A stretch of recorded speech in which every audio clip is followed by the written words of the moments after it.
Hi, everybody. Welcome to Wild Ones Greater Cleveland, our monthly chapter meeting. It is February, so happy February to everybody. Hope everybody had a great Valentine's Day and possibly shared some Wild Ones Valentines with those they love and care about their native plants and their local ecology. So, as a reminder, our mission here is to promote native landscapes through education, advocacy, and collaborative action. We talked about this last month, but since it's still winter wonderland outside and freezing, has anybody found any new winter treasures? I feel like I'm kind of over it at this point. But all the icicles are kind of gone. They were here last month, but I feel like there's nothing new. Does anybody have any new and exciting winter treasures in their yard or out on walks that they've been on? Someone has to have something.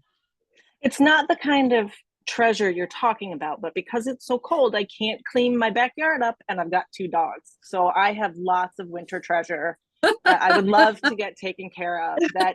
Everything's totally frozen. Yeah, with the melt that we had, um, it was doggy duty outside in the backyard. So I feel you on that one. Not great. All right. So tonight we have Kate here who's going to do our educational topic. We have some chapter updates and then just some past and upcoming events and activities that we want to share with everyone. So on the line, we have Kate. She is, whoa, my screen went away. She is the co-founder and lead organizer of Friends of Impet Park, and she's also a professor of psychology at Tri-C. And she's going to be talking about founding and the impact of the Friends of Impet Park. So kind of how she got to where she is, what kind of fun stuff they're up to, and I'm assuming she'll probably talk about the planting that Wild Ones helped with last year. So, Kate, I'll give you the floor.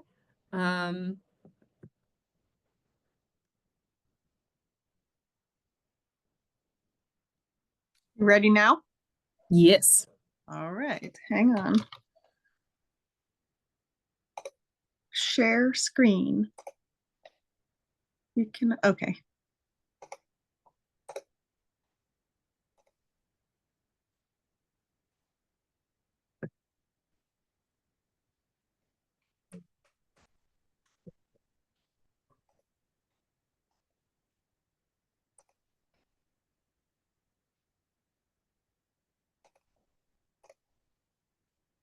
All right, can you see? Yes, it looks great. Okay, so hello everybody. My name is Kate Catanese, and as Janice, thank you for that lovely introduction. I am the lead organizer for Friends of Impet Park. I see that some of the people who've helped on this garden are here. Hi, Allison and Jessica, of course, and Janice. Some of you may have heard a little bit of this presentation because I think I gave a portion of it. I'm in the middle of a meeting and I am the presenter. Pardon me. Yes. All right, go shut the door. Hey, this is real life. It's fine. This is real life. And this is the mother that has been home with the child since Friday. No school Friday, no school Monday, and no school today. Yep. So things are a little crazy over here. Anyway, I don't know if you can see in the image, like a lot of people don't really have never heard of Impet Park. And, you know, I like for people to kind of see where Impet Park is situated. On the map, you can kind of see that, like here's Impet Park right here. This is the Rocky River Reservation all along here. This is Lakewood Park. So if you're familiar with Lakewood, we're just south of Lakewood, just south of 90. And in fact, if you look at like the geology of this area, there would have been a I don't know what the exact word to call it is, but like streams that would have run from Impet into the lake. We're in the Rocky River watershed, and we're a tiny, like 30, well, not so tiny, 35-acre city park. We're one of the largest city parks in the Cleveland park system. And you can kind of see from the Google Earth that about a third of our park is a tree canopy over here. And what's really interesting about our park, Impet Park, is that it was one of the last farmsteads, like working farms in the city of Cleveland proper, in the late 40s, when the city of Cleveland wanted to take the homestead that was there, that belonged to the Impet family, and convert it into a recreation area, a city park. And the woman who lived there, the last remaining ancestor of the Impet family, well, the last person to live on the farm, her name was Bessie Impet. The city approached her, they wanted to buy the land from her, to put the park there. They wanted to give her a very paltry sum of money, something like $36,000, something like this. And she took the city to court. She did not want to give up the land. She didn't want to give up the land for that paltry amount of money. I mean, they were going to take it anyway. It was an eminent domain sort of thing. And she took them to court. She won the court battle 2 weeks after she died. So there's kind of like a sentiment in our neighborhood that, Bessie fought really hard for this land. She wanted it to be preserved as much as possible, and that there was some sort of either agreement or a land restriction that was put into place, not to do anything with this wooded area. Now, I personally have looked at some of the deeds. I haven't found any evidence that is true, that that's the case.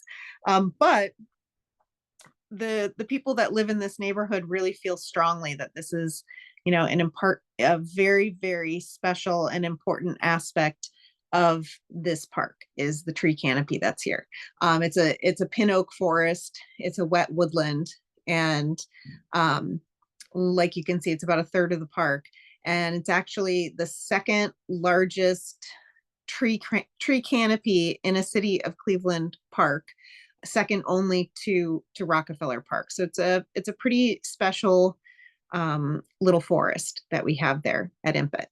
So please feel free to stop me at any time. I feel like these Zooms are kind of strange, but if anybody has any questions or wants to ask anything, feel free to stop me.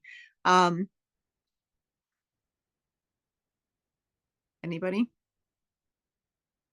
Oh, Did you say how old you think the stand is? Or how old has the stand been aged? The forest? Yeah, the forest.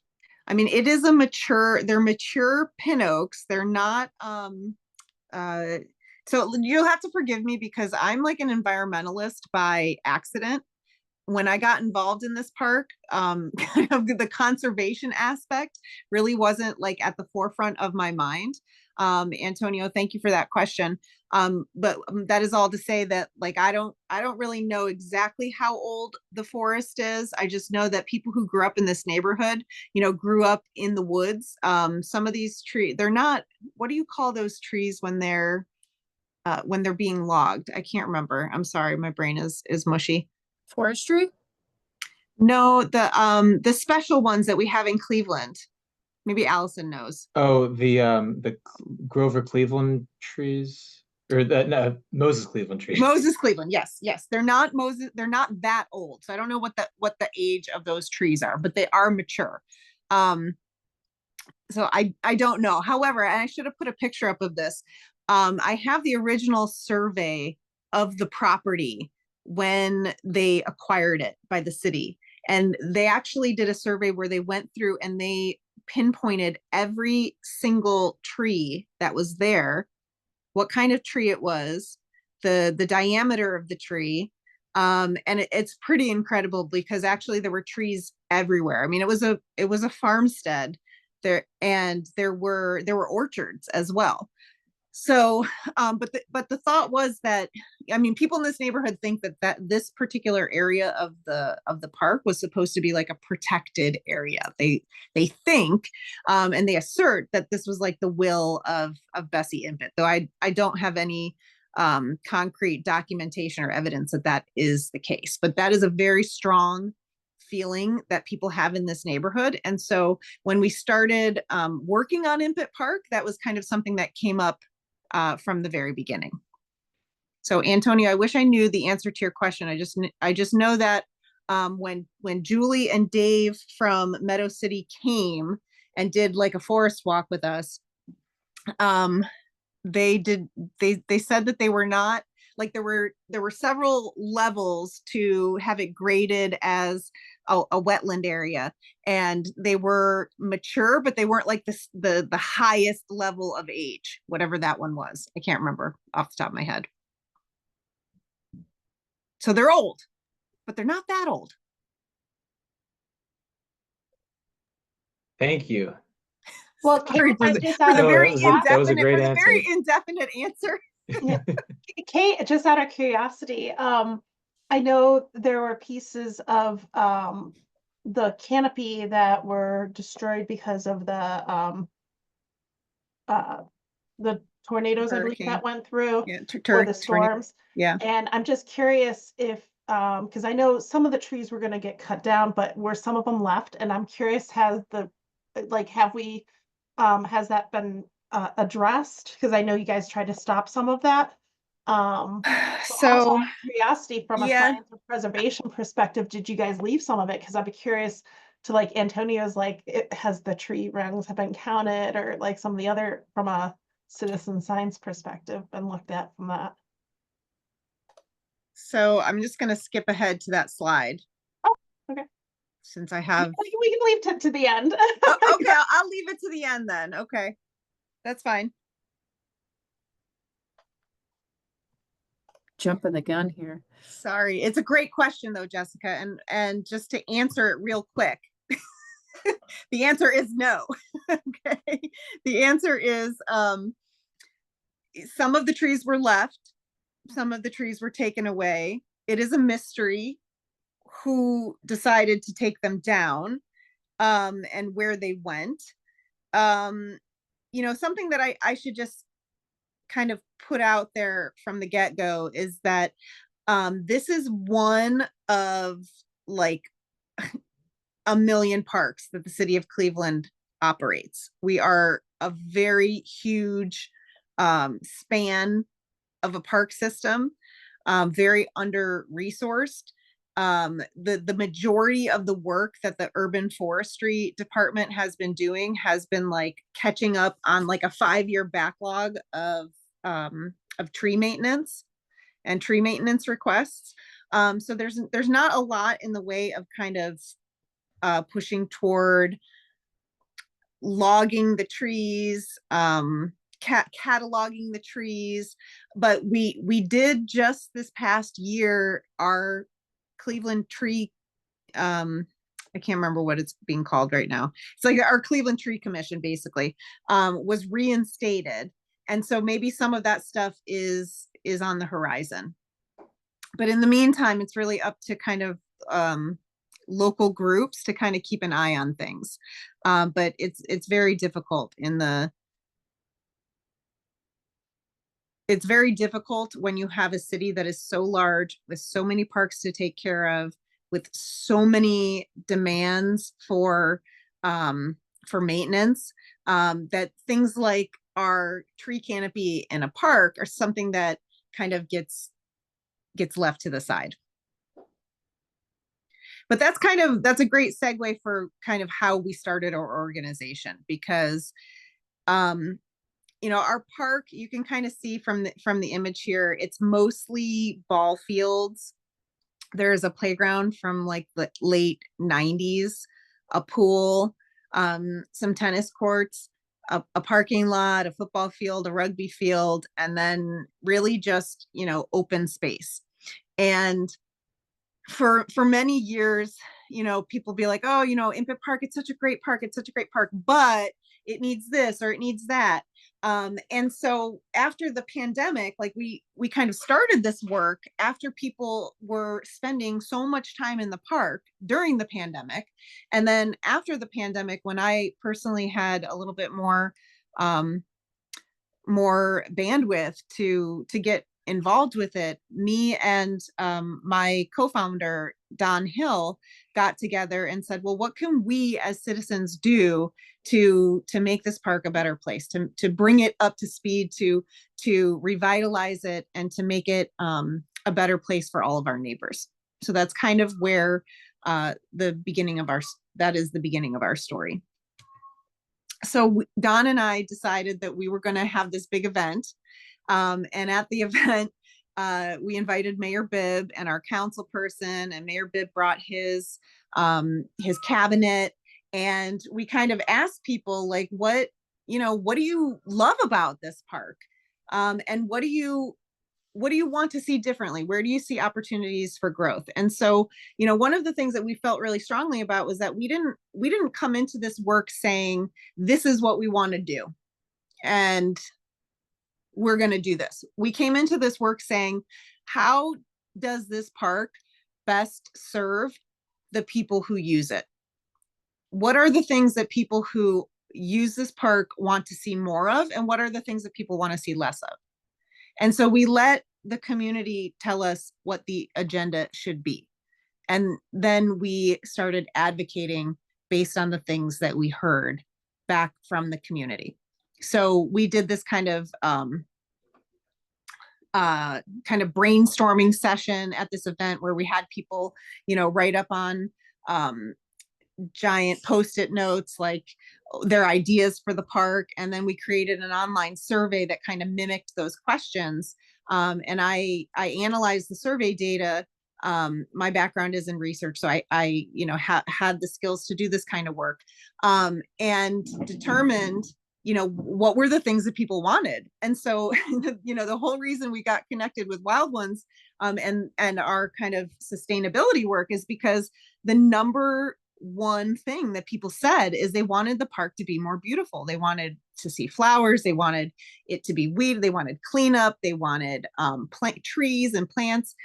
And then the second most important thing to people, second most important thing to people was that they wanted us to take better care of the forest. We wanted more environmental preservation. The tree canopy was really important to people. And so that's kind of where our work began.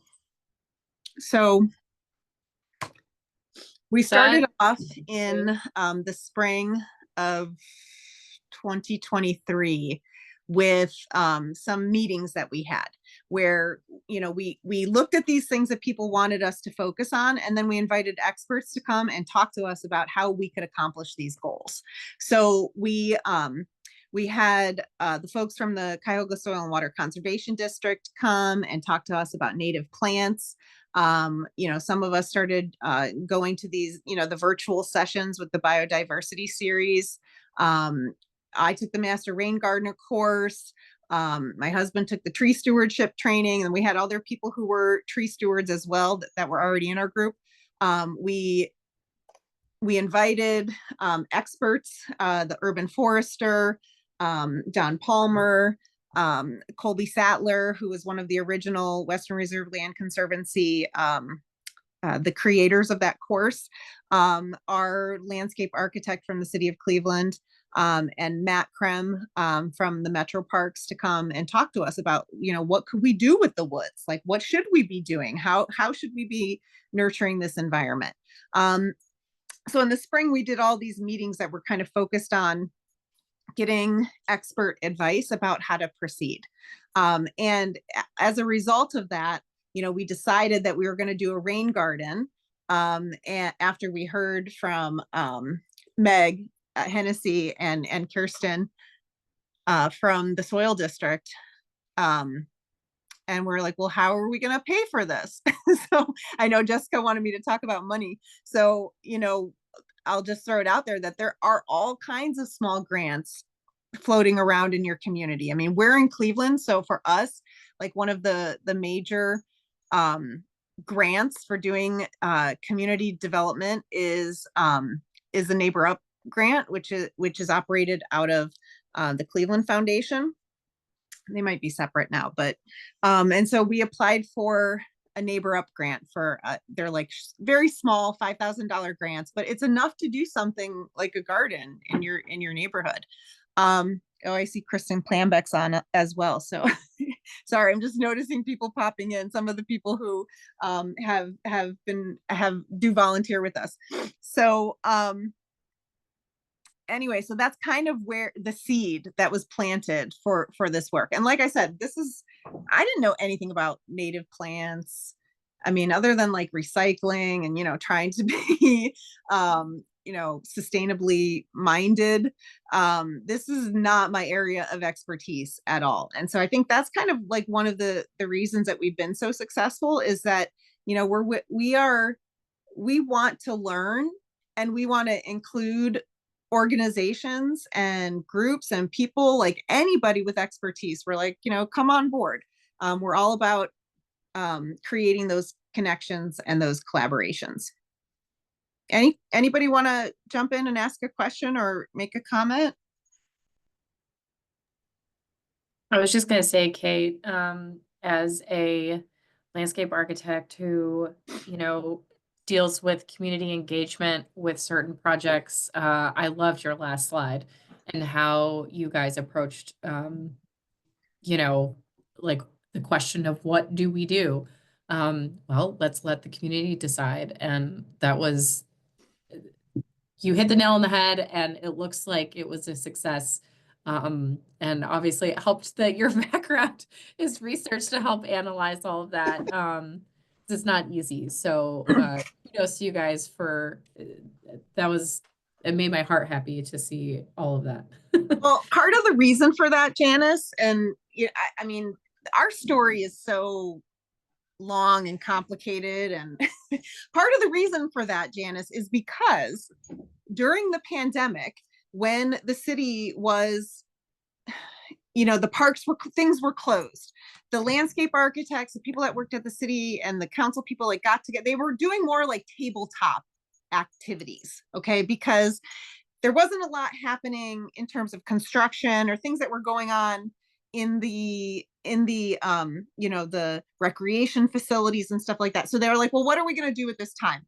Well, let's come up with some master plans for these neighborhood parks. Because why not? Because money to spend.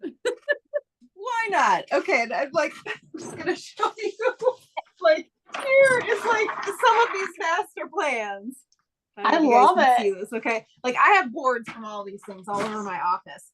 But the point is, so they created these master plans, but they didn't get any input from people.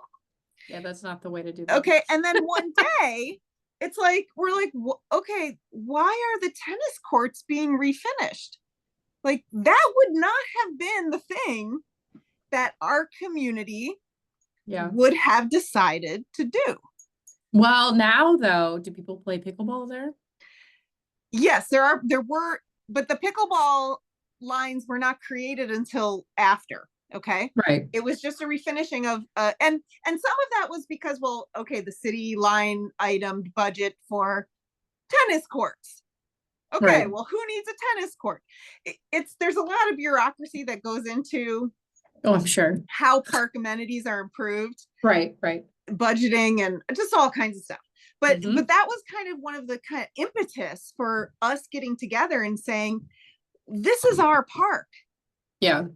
This is our park. We want it to be what we want it to be. We don't want people who don't even live in the city of Cleveland deciding what's in our park, who hasn't come and talked to us and asked us, how is this park used? What do y'all want? What is the best use of this space? So that was one of the impetuses for me and Don getting together and saying, like, the residents are the one that have to drive the change, because we are the ones that know how the park is used and how, and what people want. Absolutely. And we didn't want to come in with an agenda. We just wanted to say, like, you guys, you tell us what you want, and let's gather the data and look at what comes out, and then, be more thoughtful about planning. Yeah. So this is what we did. And as a result of this work, we knew we wanted to do this garden. We got the money to do the garden. So our grant was approved. It was like a little bit less than $5,000. But there was another stumbling block. And the stumbling block was that the city, we had to get permission to do this. And that, I won't even go into it, but it was almost a year from the time we applied for the license agreement to do any kind of work in the park that it was actually approved. So the planning of our garden was really stalled by this very long legal and bureaucratic process to get permission to do anything, including any digging, planting, weeding, anything. So, that is kind of unique to Cleveland. I don't think it's the case in other people's communities. I'm not really sure where people on the call are from, but your community might already have procedures in place to get this type of thing done. And in order for us to get this done, I leaned very heavily on our council person, Councilman Slife, who has been an amazing partner in this work, but also other organizations and groups that were doing similar things, like Peggy Spaeth and John Barber from Friends of the Lower Lake. They were really helpful to me. They gave me their license agreement. They're like, this is what it looks like. And I had to present that to the city and, like, this is what this is the document that we need. So it was a long and torturous process in which I probably could have birthed an entirely new baby. But luckily that was not happening either. We were just birthing a garden and it took us quite some time to cook it up. In the meantime, the soil district already had a license agreement with the city of Cleveland. And so they were so generous with us to donate the Rocky River Watershed Council. Meg Hennessy from the soil district called me up one day or sent me an email and was like, well, we have these trees. What do you think? Should we plant them at Impet? And I was like, that's perfect, because we have nothing to do right now because we can't do anything in this park. And then we just started going rogue. And that's when we got connected with Wild Ones. We wanted to do an invasive species removal day. I think I reached out to y'all and we're like, we don't know what we're doing. Like, come and show us how to do this. And Janice and Jessica came. You can see the picture that's, right over here. And we just started, chopping things down in the woods. That was awesome. So while we were waiting for all of this to happen, we also started mulching trails. We had no mulch to do that with. So me and a bunch of mostly women would go down to the metro parks with our trucks or with our hatchbacks and just load up wood chips, drive them into the park and dump them. And then we, along with John Palmer from the arborist, one of our kind of volunteer arborists, would go in and start kind of chipping away at, there were trails in the woods that had been there for decades. And they were totally overgrown because nobody was caring for them. Kind of the sentiment in the neighborhood was like, oh, it's woods. The woods just take care of themselves. But, as many people on this call probably know, like, that's not really how it works. You have to have maintenance in order for the things that you want to grow and the things that you don't want to grow and so forth. So we started kind of paving trails, doing invasive species removal, and then planting these trees and shrubs with the soil district. And that was really those were our first projects. Any questions? Anybody want to stop me for anything? Feel free. All right.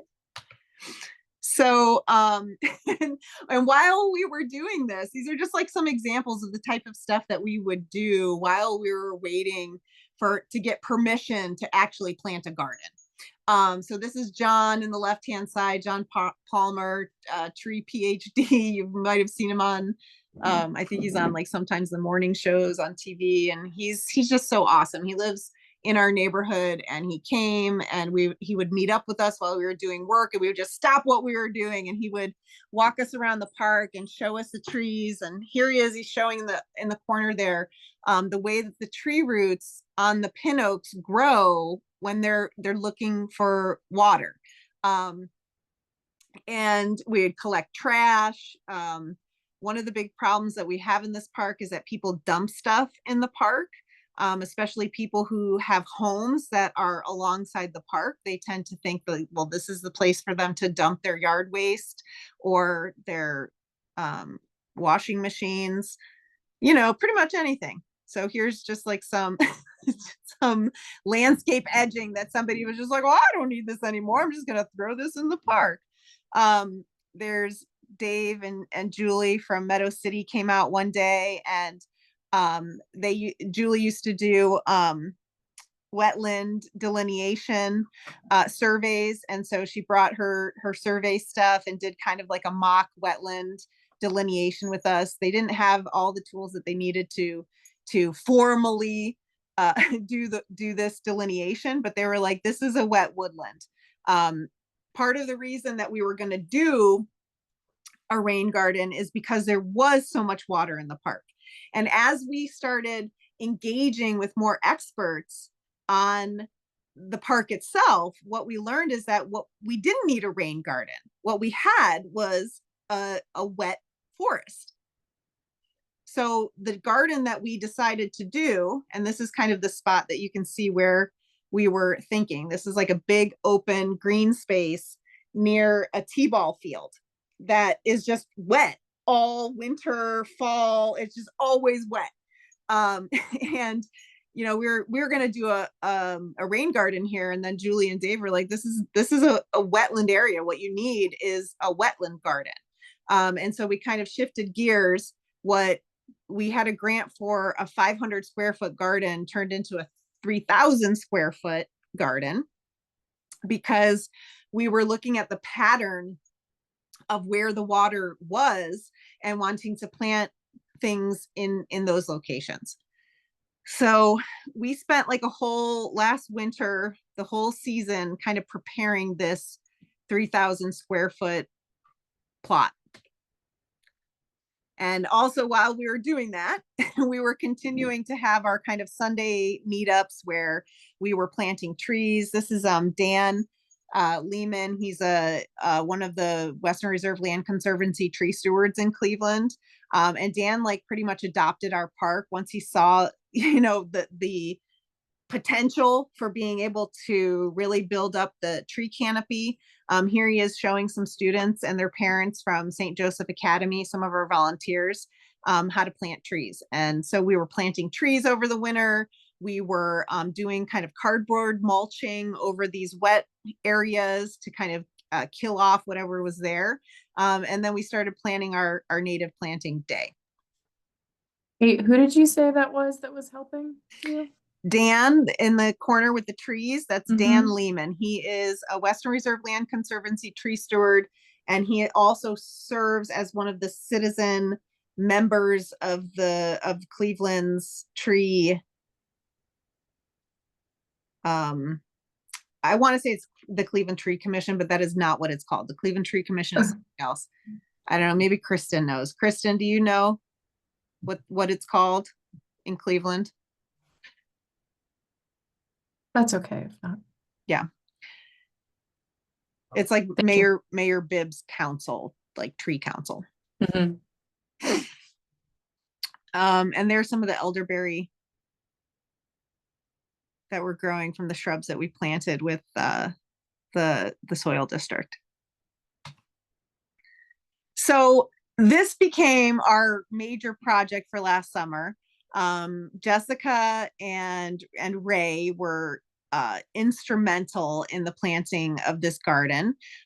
Jessica serving as our captain, a captain of all activities, and Ray designing the garden and leading the planting day.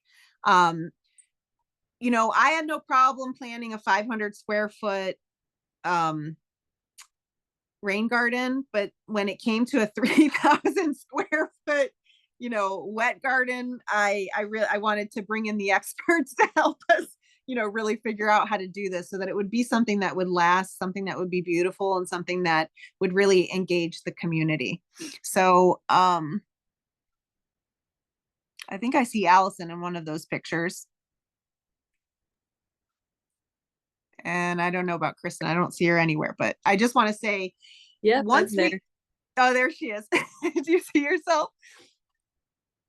Yeah, I see her in the lower left. Yeah. Oh, there. I'm unmuted now. Yeah, I'm in there with the orange shirt. Yeah.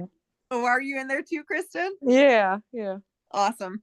So we planted this in June, and then after we planted this garden, it was hot, dry for like weeks.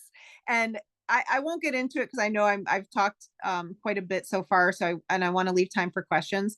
But if anybody needs any creative problem solving as to how you're going to water a garden that is 300 feet from the closest fire hydrant, definitely I can help you solve that problem. And so can Kristen, who helped us water these plants after they were planted, and it was very, very dry.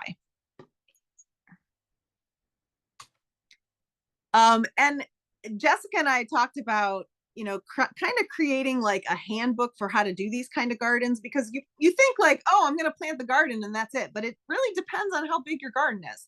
Our garden was so large that we didn't finish everything for weeks, because it took an entire day to plant everything. And then it probably would have been an extra day to do the watering. It took an entire day to get the site prepared, figuring out where the plants were going to go. Thank you, Jessica, for enduring that. And the day of, just to give an idea of not just the space of 3,000 square foot, but I think we had 25 plus volunteers on the day of. So like it was quite the effort. Yeah, I mean, it was a huge undertaking. And then we had to mulch it. And like that didn't even include really mulching the garden. So we did this like Mulchapalooza event. And then we had like people who donated the pavers, like the stones. We had a day where we put stones down, and then it took us like 3 more months to finish those stones because we ran out of stones. I mean, this is really like we are like bootleggers. We just do whatever it takes to get it done, taking from whatever people have to give us, and trying to make the most of it. And that's kind of the way that we view our volunteers as well. We're very much like, come as you are. If you can dig, you can dig. If you have a shovel, you can use your shovel. If you don't have this, we'll find something else for you to use. You want to come once? That's amazing. We love you. Thank you for coming. If you want to come every week, sure, that's great too. Like, there's no judgment. There's no expectation. We put the call out to high school students who needed service hours. If high school students would come once, that's great. We'll put you to work, and it'll, we're very much like, do what you can, do as much as you can or as little as you can. Every effort counts. And like, one of the things that my my Sicilian grandmother, she would always say in Italian, she had this like phrase that's basically like, drop by drop you make the sea, which is basically like every little tiny bit matters, and it all adds up to something greater than it is. And so that's really like our philosophy of how we approach volunteerism. Can I ask how you prepared the area for planting? Did you and kill the grass and the weeds and all the stuff that was there? So this was an enormous plot, as you can see. And you know what, I could not find my photos from, I got a new phone, and my phone, I actually just plugged it in to see if I could find these photos. It was a huge plot of land. We were like, okay, let's try this cardboard mulching technique. And so what we did is we dragged leaf litter, because there's leaf litter all over the park. So you can see this is the plot. We were dragging leaf litter over to the garden because we didn't have anything. We didn't have any resources to do this with tarps. We would put the leaf litter down, and then we would mulch it with cardboard, or put the cardboard down and then put the leaf litter on top. I think that if we were to do it again, and part of the reason we had to do it that way is because it was so wet. Like there's no way that you could have pulled the sod up with a sod cutter. You just couldn't do it. It was too, I mean, there were parts of this, you can kind of see in this photo right there, there's a mallard duck there. Like this, there's a spot that was at its deepest is like 9 inches of water. That is, you know, probably likely, hopefully will convert to like a true vernal pool someday as we're kind of rehabilitating it. But I don't think that was the best course of action. I'm not sure, like it didn't work out perfectly, and I'll show you in a minute how we know that. Jessica dropped a photo in the chat if anybody Oh, is what interested. is it of? It just shows a little bit better of the leaf and the cardboard a little bit closer. So Oh yeah, Jessica, send me those pictures. Oh God, yes, you can see it. Yeah, I have several more. Yeah. But Oh my you had a goodness. unique situation because most gardens, you know, have more of the European grass or something else. Like with you having the wetland. And there were like sedges growing in there. And so there were parts of it that we wanted to maintain because that was like the natural growth. And yeah, there was a little bit of a battle over that. What to keep and what to get rid of. So these are just some shots of some of the plants and just kind of the cool stuff that is in the garden. You know, we grabbed these benches off of the curb that somebody was throwing out and just brought them into the park because there was no seating anywhere nearby. We had money for signage, so we have a sign printed. That's what it looks like on the left hand side there. And we have the hole dug for the sign, but we have not installed it yet because it's been so cold. So yes, I see Allison saying like, I love that you kept the sedges, and we did, but I'm not sure if that was the best thing for us to do or not. If we had permission, we probably just should have burned the whole thing down, you know, done like some controlled burning. Although I don't even think that it would have worked. It was so wet. Because what ended up happening is we had this like very dry spell where we were watering as much as we could. And I wish I had pictures of that because that's pretty hilarious to see us dragging a hose. I don't know if you can see like where that house is behind the bench. That is where the hydrant is located. And we had 300-foot hoses that we strung together and brought them all the way over to the garden. And then when we did not have the capacity to do that, because that took like an hour in and of itself to set up the hoses and get everything going, and then like another 2 hours to water with the sprinkler, we had like kitty litter containers that have like handles on them, and we filled them with water at the concession stand. Kristen, I might have some photos of it. I have to find them.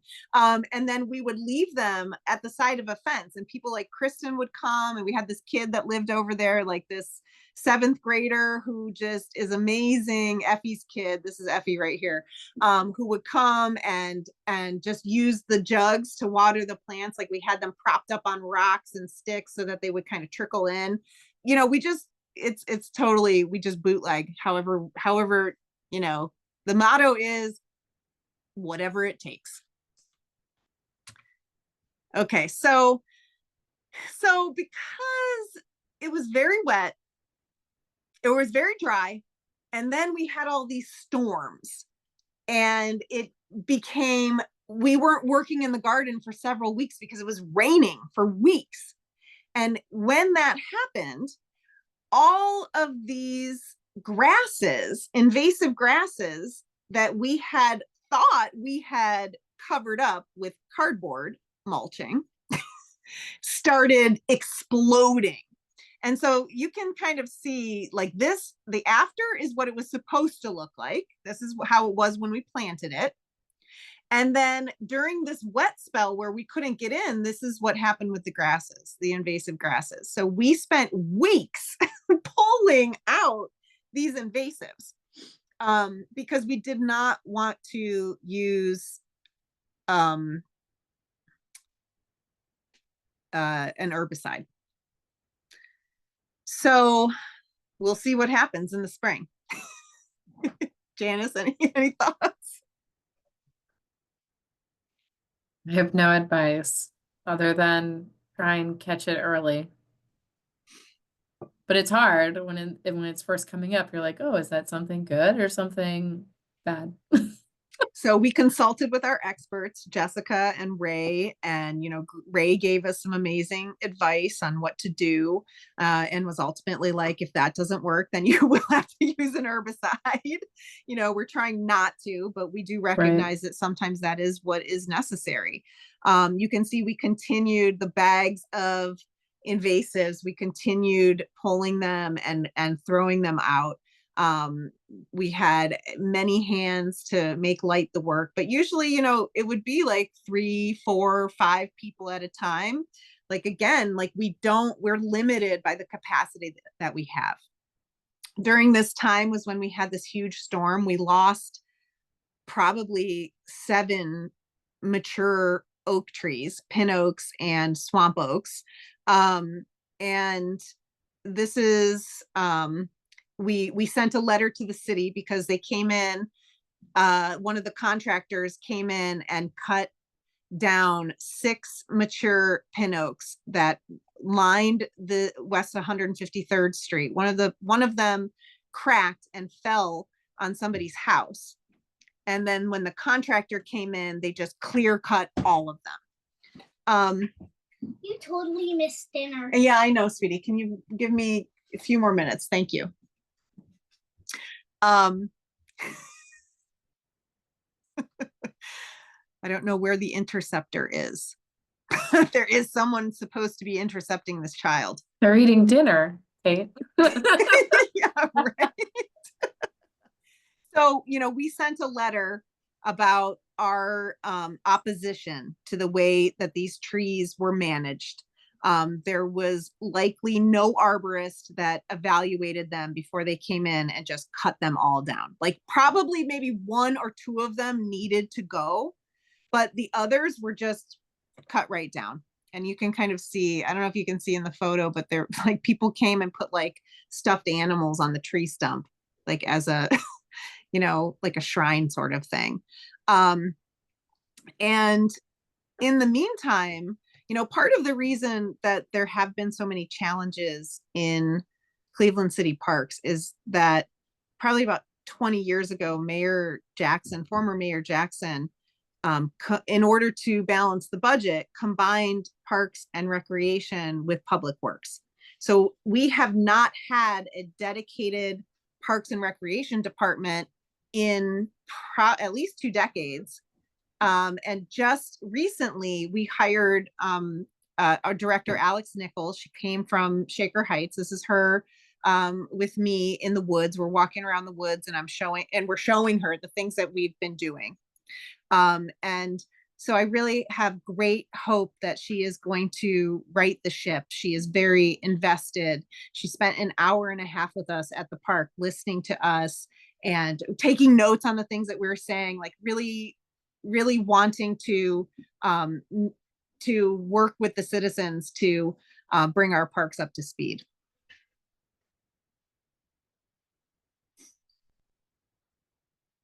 I don't know if you can see, like in the corner here, this is our next project. So this is the sign. I can't see it because Janice's head is in front of it on my computer, but let me see. I think you all can see it. This is the next place that we're going to plant a garden. And we have all kinds of plants that we are fostering. So we have plants that were left over from our native planting day in June. We have plants from Meadow City that they had to take off the shelf because they were just not healthy enough to sell, that we're fostering for different places in the park to do more plantings. I have plants that I've been, we're just cobbling together whatever resources we can to make the park a more beautiful place. Because before this garden that we planted, there was nothing other than what was growing naturally in the woods, and would often just be cut down because maintenance people don't know what any of it is. And in fact, they asked me if they could what is it called, Janice? Brush hog the perimeter of the woods. And I was like, no, I don't think please so. don't. I said, they were like, well, we just want to check with you and see if that's something that you think we should do. And I'm just like, no. People get mower happy. I don't know. They just see like something to cut down, and it's like this drive within to like cut stuff down. Well, and it's also that like there are 70 some parks on the west side of Cleveland. There are like 2 people that oversee those parks. Yeah. We have no resources for large scale maintenance. And that's why groups like ours, friends of groups in places where there are fewer resources, are very, very important, because we help increase the capacity and increase the capacity of what can be done in these parks by taking ownership over the parks and by stewarding them. And again, like, this is not the only kind of work that we do. We also have some public art activities that are going on. Kristen and Janice, and I'm not sure who else might have worked on, or if Allison worked on this at all. We also raised money. We crowdsourced half of the necessary funds that Cuyahoga Arts and Culture matched for us, and got like a $6,000 project going to do a mural on the pool house. And again, when we did this mural, we did it with community input. We had community design sessions, which our artists led. This is our artist, Bernadette Glorioso, who is just incredible and amazing. And then we had hundreds of people come and paint this mural. It was like a paint by numbers mural. It's amazing. And it was so energizing. People just loved doing this type of project. And we also integrated into the project, I don't know if you can see it, but on the mural, there's some of the native plants that we planted in the garden are in here. And then Bessie Impet had this very famous lilac bush that was like 6 feet tall. So here's the lilac bush. And there were horses in the pin oak forest. And then there were themes in here of the solar eclipse, the cyclone, which is the famous roller coaster. It was just an incredible project.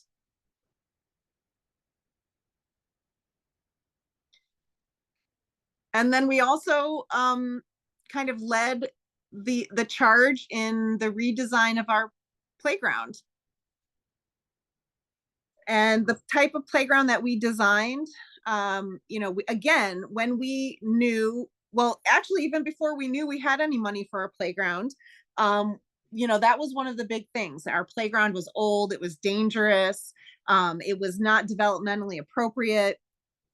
And we started doing a participatory design with community members to find out what kind of playground people wanted.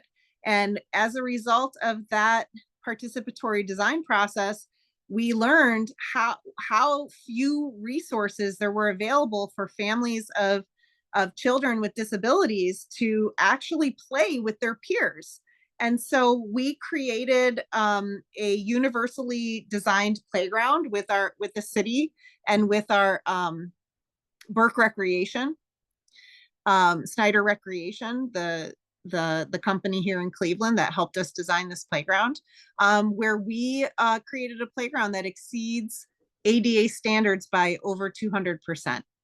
We wanted to create a place where all families could play together, that siblings, disabled and abled and non-disabled, could play alongside one another. And we cut the ribbon on that playground in November. So we got lots of projects happening, lots of different wings of our group. And I'm happy to answer questions or expand on anything that caught your attention. Thank you, Kate. I think everything that you've done is just so inspiring, which is why we invited you, and thank you so much for accepting and sharing your story. One thing, and please correct me if I'm wrong, to share with the group. I know you'd researched and worked with some other groups like Kate's Friends of group and things like that.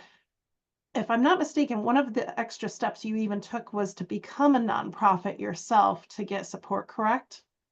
We have not done that. Oh, you haven't done that? No, okay, we have not done that. Talking about it then. Okay, that's why we're talking about it, but it's an extra level of organization that we're not quite ready to have.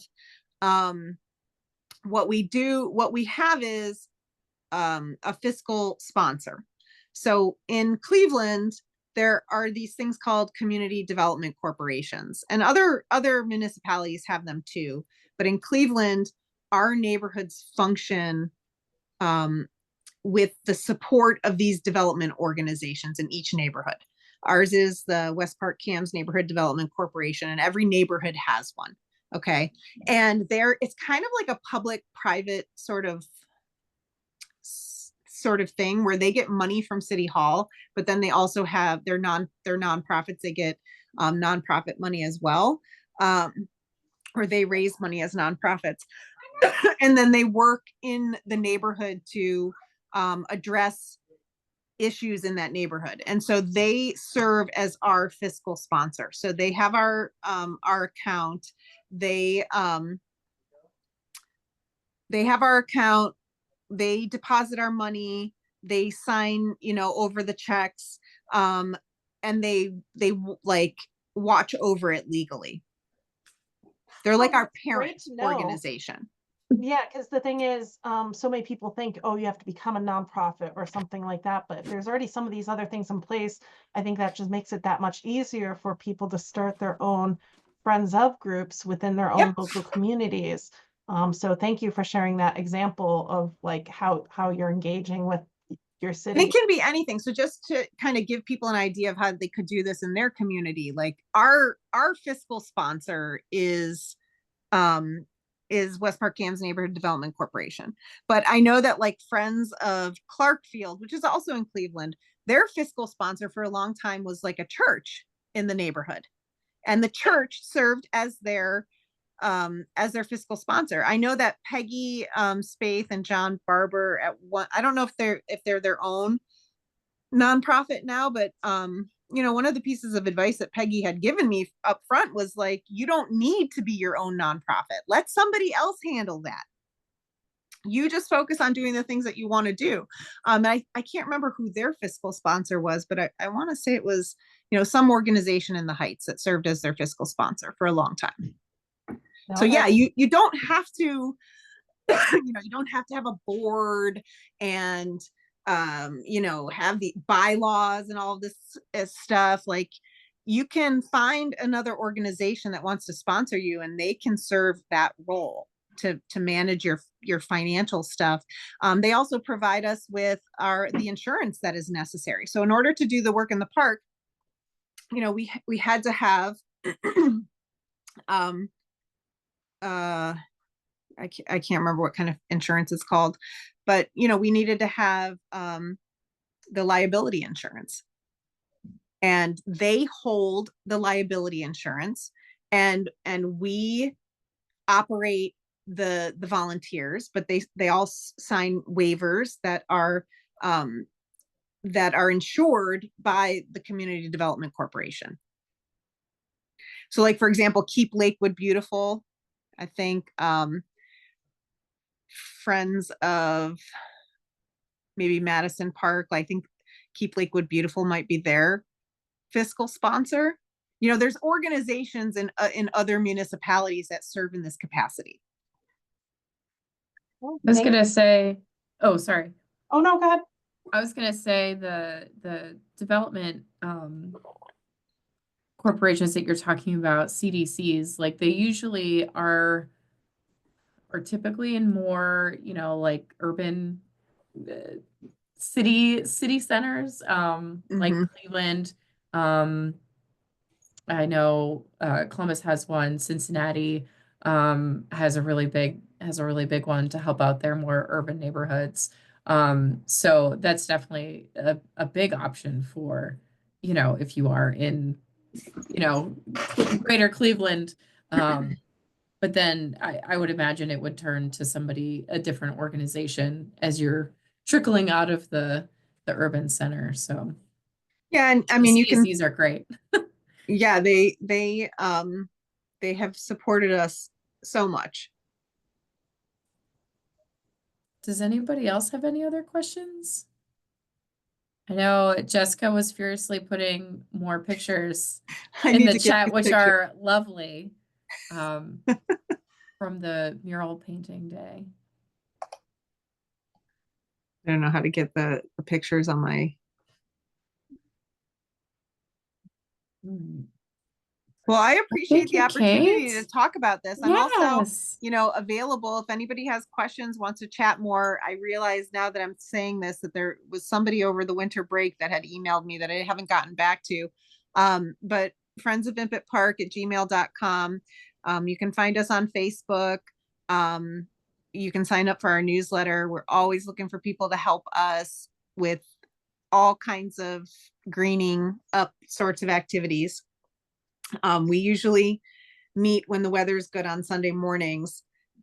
We haven't met in quite a while in the park on Sundays because it's been cold and wet and snowy and icy and so forth. But, you know, we've also had volunteers that come and do things at other times, like Jennifer and Bruce from Wild Ones, you know, have come during the week to do things. You know, we're willing to, you know, work with people and their schedules if they're interested in volunteering. Well, thank you again, Kate, for being such an inspiration and sharing your story with us. Yes, I'm happy to. Now go eat some dinner. I want to figure out how to get these pictures out of the chat that Jessica sent. I sent you a bunch from the one personally to your email, Kate. I'll have to send the other batch to you afterwards. Today or earlier? Oh, I sent it while you were chatting, since you asked me to send you. Oh, okay, great. I didn't send you the mural ones. I sent you the park, or when we did the garden stuff the day before and things like that. Yeah, and I'm sure I have the pictures somewhere. I mean, I have so many pictures of Vimpet Park. I have to like buy an entire hard drive just to host them all. Yeah. I believe it. Well, right, thank you, Kate. Yes, I'm happy to. And I just want to say I love Wild Ones. You guys have been amazing. I have learned so much. You know, Ray's wetland presentation, and when Dave did the soft surroundings, and just all the webinars. And I just wish that I did not have a job so that I could just be at everything and do everything. Like, I really wanted to do the winter sewing. It's just, you know, you guys are amazing, and you offer such tremendous opportunities for getting people involved in their own backyards. And I just want to thank you for everything that you have done to support us at Friends of Impet Park, but also me personally, and my expanding my knowledge and my passion for native plants. Thank you, Kate, and we definitely look forward to future partnerships. Absolutely. Thank you so much. Feel free to stay on, or you I'm can- going to stay on. Okay. Somebody else is doing bedtime right now, so Oh, yeah, fantastic. I'll be staying Good. up. All right, so getting on with our chapter updates, we have 5 new members since our last meeting in January. So welcome aboard, and I think actually Taylor was on here. Is she still on here? I thought I saw their name. Okay, She was that's fine. She had to probably leave. Okay. All right, and then also we have a new leadership update. We have Diab, who has graciously come on board to volunteer to be a regional coordinator with Cuyahoga County. He personally lives on the west side, so he's going to be working on west side activities, but helping out throughout Cuyahoga County. So if you live in Cuyahoga County, keep your eyes out. Diab will be your coordinator, and any ideas that you might have, get in touch with him through us, and you'll probably see him around town. We're over 150 gardens with our Northeast Ohio Native Habitat Corridor, which is absolutely fantastic. I don't know if people are bored with the cold weather, but we've even seen a few quite a few come in over the past 2 weeks, I feel. So maybe people are just getting that itch that they want to be outside. But we've got a few submissions over the past few weeks, which is great. Great to see. This map is outdated and I need to change this image. But the map is much more robust than this shows on the right-hand side here. But QR code, if you want to join our corridor, it's free. We don't have many parameters. If we just have one, which is you have to have a native plant. So if you plant it, they will come. And it's great to see your neighbors and who in your city might be native plant nerds like you might be. Volunteering, we have a few roles that are available if someone is interested in volunteering. Recurring roles, an assistant volunteer coordinator. This person assists in organizing, recruiting, and managing volunteers to support our mission and activities. A lot of this is our information tables that we do throughout the year. And also just helping to gather that information from members and seeing, if anyone's a new member or newer, when you become a member with our chapter, we send out a member survey, and it kind of, welcomes you to our group and, asks if you're interested in volunteering for anything. So that person would kind of keep an eye on that and see if there's any volunteers that come in. A garden tour program chair. Last summer, we did a few days of garden tours throughout our whole reach in Northeast Ohio. And we are looking forward to doing it again. We would love someone who possibly has experience with possibly doing tours before, or just has really good organization skills that wants to help put put these tours together for us. And, you know, none of these roles are solo and on your own. It's, you know, we are a team and collaborative effort here. It's just taking these extra tasks and divvying it up so that way we all have a little bit less to do. So, speaking of tabling, we have the gauntlet of Earth Day starting in April, which I know it's February 18th, so a lot of us aren't thinking of April yet.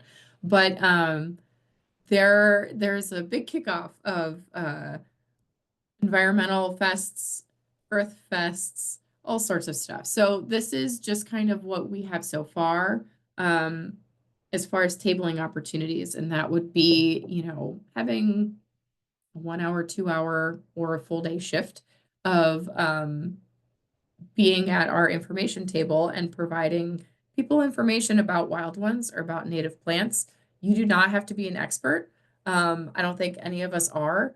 It's just, it's more to start that conversation. And either, you know, you have people come up who are like, oh my gosh, I've been following you online.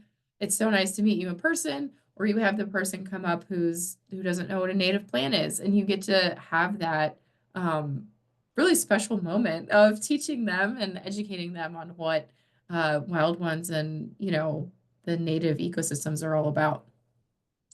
And I dropped in the chat, we are doing Sign Up Genius this year for our volunteer signups. So all of these events are listed on that Sign Up Genius. If you are thinking ahead to April already and would like to sign up and help us out here in April, that would be fantastic. And you're never going to be alone. Just know that. You're never going to be there by yourself. So some recent events. So Kate mentioned we've been busy doing winter sowing. So we had 3 since our last meeting. One was at Lorain County Community College. We had one in partnership with Sacred Grounds up in Cleveland. And I can't remember the name of the actual church that we were at, and I apologize. And then we did one with Portage Parks District at one of their facilities over in Ravenna.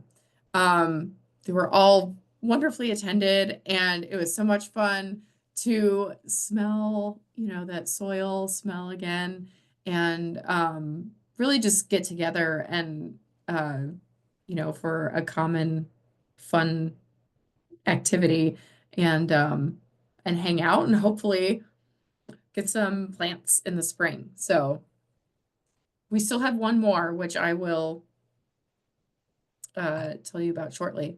Hopefully everyone who is a member received our annual newsletter mailing.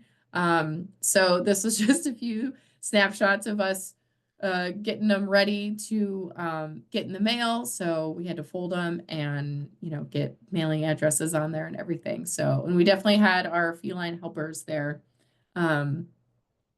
which I'm sure helped a lot. And then this past weekend, we did a social up in Cleveland. It was on Sunday.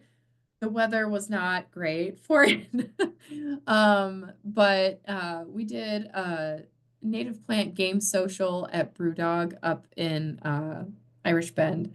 And if you've never been to Brewdog, it's a really great atmosphere. I love it. It's huge inside. They have couches, they have a fire pit, they have shuffleboard, pinball machines, but they have a huge outdoor space too that you can bring your dog to during the summer. So I know here our leadership at Wild Ones Greater Cleveland, we love all our animals. So you know, if you happen to be looking for a spot to take your pup this summer, Brewdog's outdoor garden might be your spot. And their food is delicious.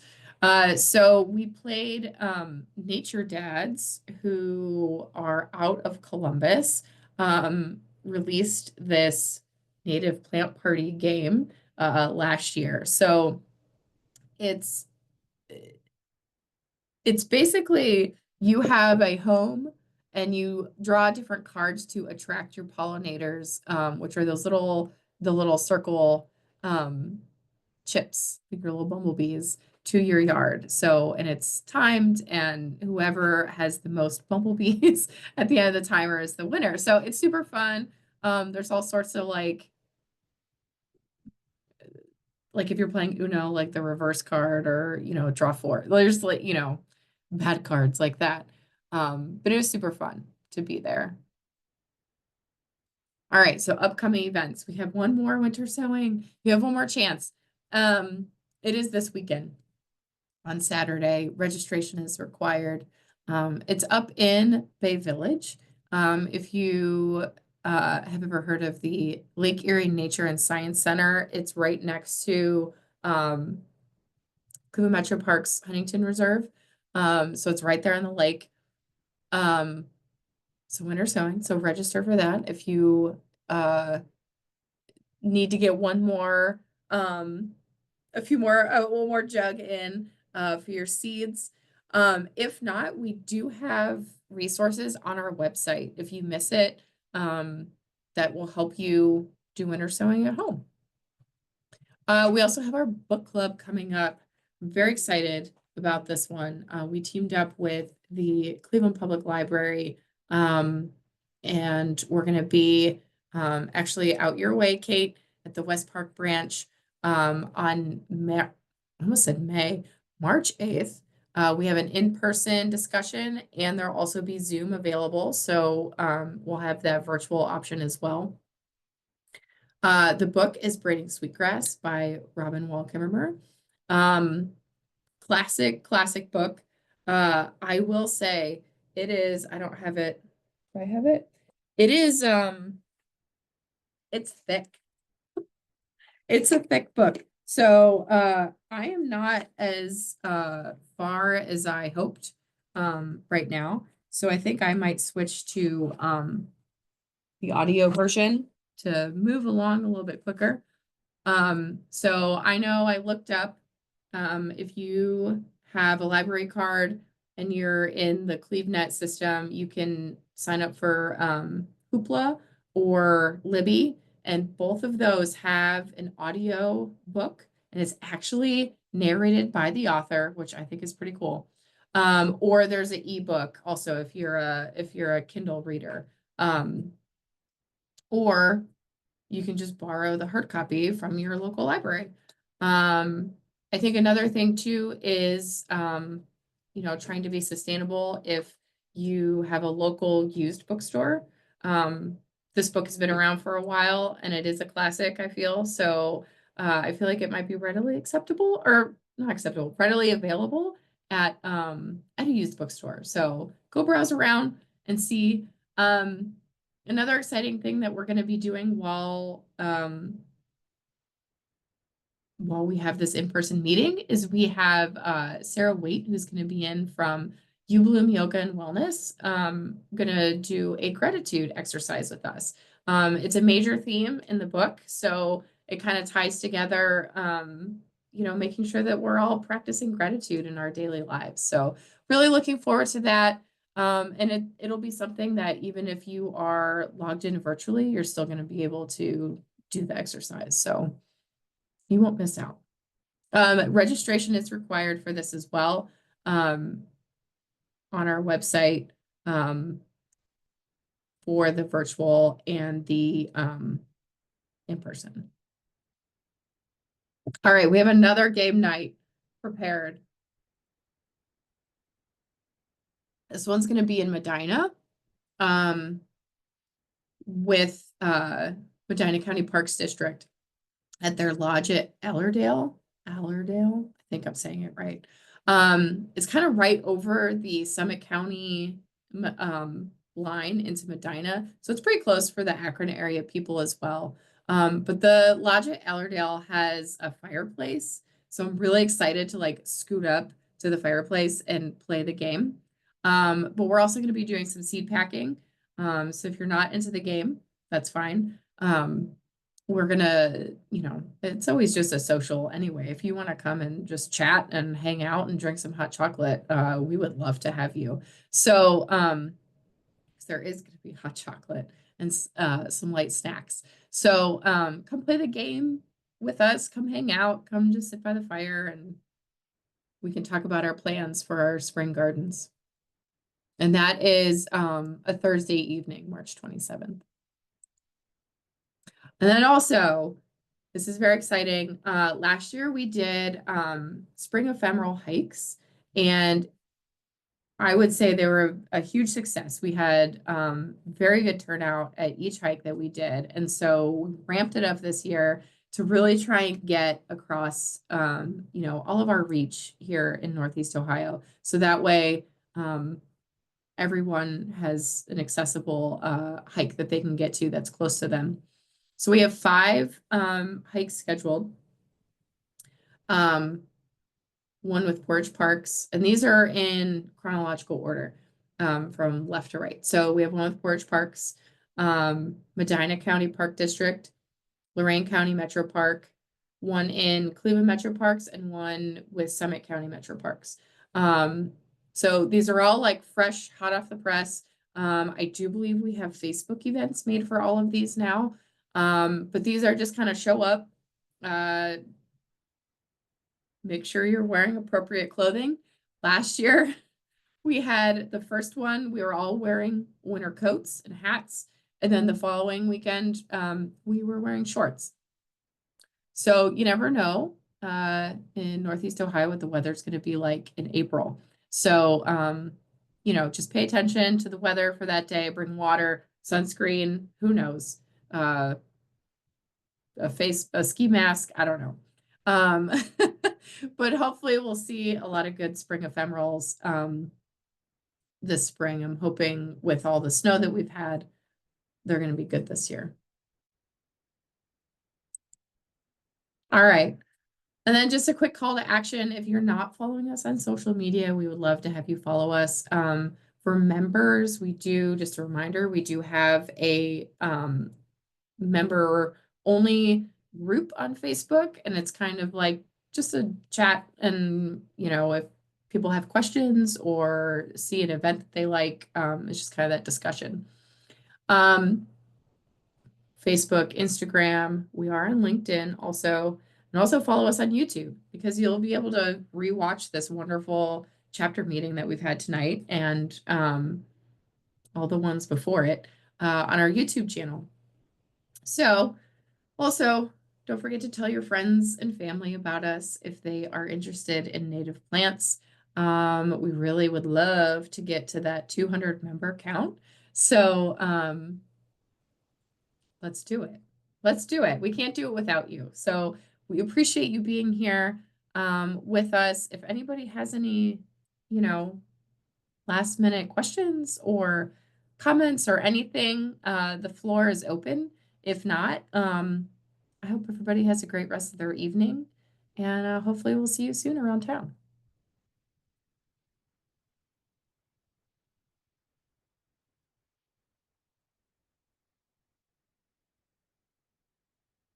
No one?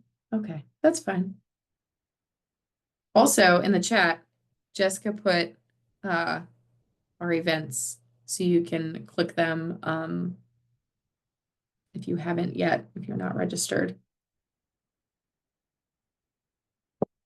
All right. With that,